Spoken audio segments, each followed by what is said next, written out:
I believe you want to show me something. So that's stage three, living open handedly in your prayer life specifically. That's where I said, God, I have 100% certainty that whatever is happening out here in this world around me and for me is not working. So the 1% chance that whatever you offer me will work, I'll take it, please.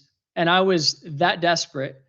I was in that much of a place of pain internally, internal suffering, internal conflict, a number of other things, tormented, that I just said, okay, God, like whatever it is that you have for me, I'm open to that prayer. And so when I talk about these different stages, stage one being closed fisted, stage two being half clenched, and stage three being open handed, I'm literally talking about that time. And for me, what this used to look like, where I was on my knees before bed, praying.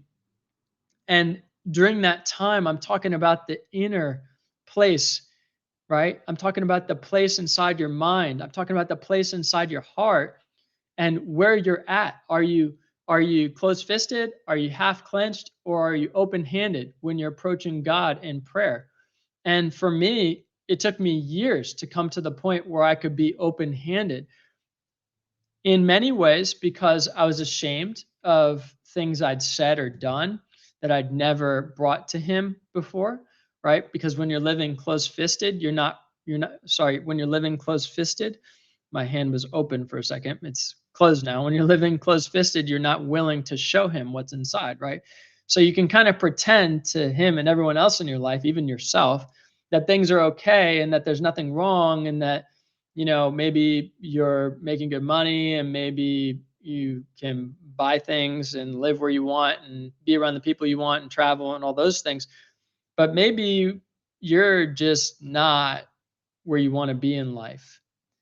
And where you want to be isn't a physical place, it's not a position, it is an attitude and a disposition. I believe it's something in your heart and your mind, a state of peace, contentment, while still fulfilling that potential that you have and what's possible.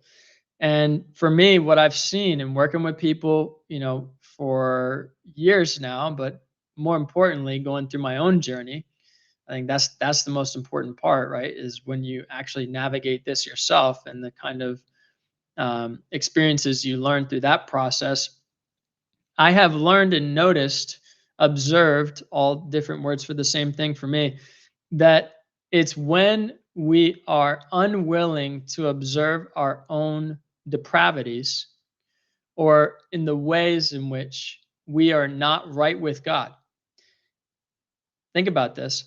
It's when we're not willing to approach him and saying, God, search my heart for any way in which I'm not right with you. Show me what I need to see.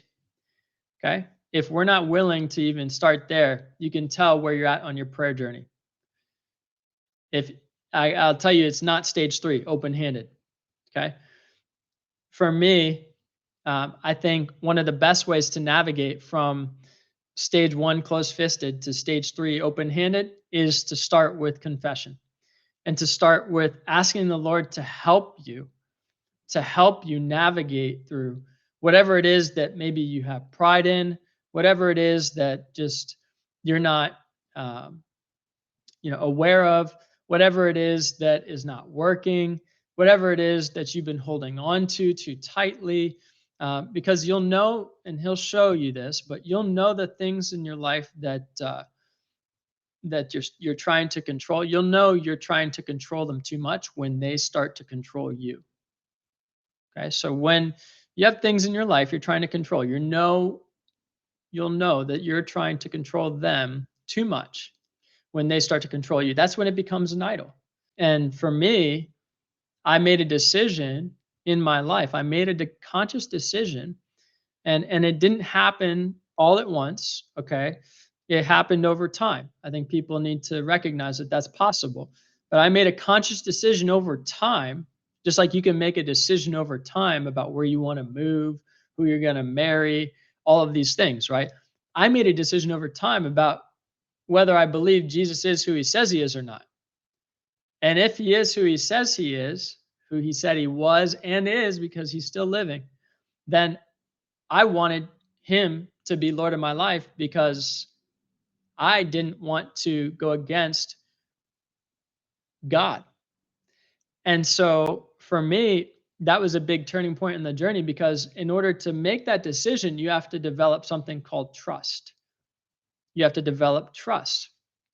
And I want you to think about this for a second in your own life. Like, would you be willing to confess? Would you be willing to confess maybe some deeper, darker, or even just things that you're just not proud of? Okay. Don't even make it heavy. Just things you're not proud of. Would you be willing to confess that with people you don't trust? Probably not. Probably not. I think what's interesting is that I think trust is something that's earned. Forgiveness God gives for free, but I believe trust is earned, and I believe God earns our trust. He doesn't have to, but He does. And for me, over time, Jesus revealed Himself to me, not in a religious way, through relationship, and through a lot of these things that I'm talking about in the three straight stages of the prayer journey. As I went through, my own process, he was never there condemning me. In fact, he was there guiding me. As I look back in my life, I see the faithfulness of Jesus through people that he sent to me who led me, guided me, were patient with me, and were not condemning. And I saw, wow, God, you are so gracious and merciful.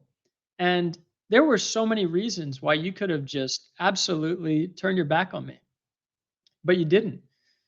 And because he didn't, I was able to, at my own pace and in my own way, make a decision to follow him because I trusted him.